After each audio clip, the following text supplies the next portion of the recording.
Hello everyone and welcome back to another video from Wake&Tech. In this video, I'm going to show you how to make a payment on AliExpress. So let's get started right away.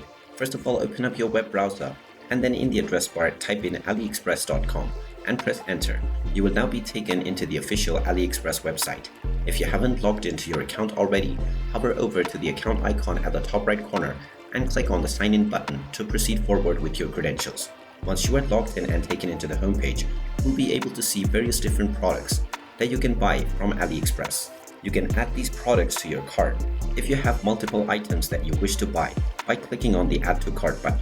And if you simply want to proceed forward with your payment to buy your item, you can click on the Buy Now option. Now, from the Buy menu, you will see the various payment methods that you have added onto your account.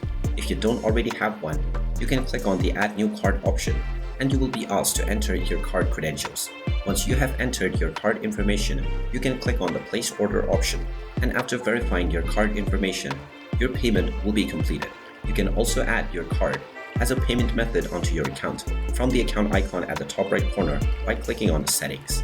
And from within the settings page, you can click on Payment and you will see the options to add your payment information. And there you have it. That is how easy it is to make your payments on AliExpress. If you find this video helpful, make sure you hit that like button and subscribe to our channel if you haven't done so already. Also ring that notification bell to never miss another update from us. Thank you for watching and I will see you again in the next video.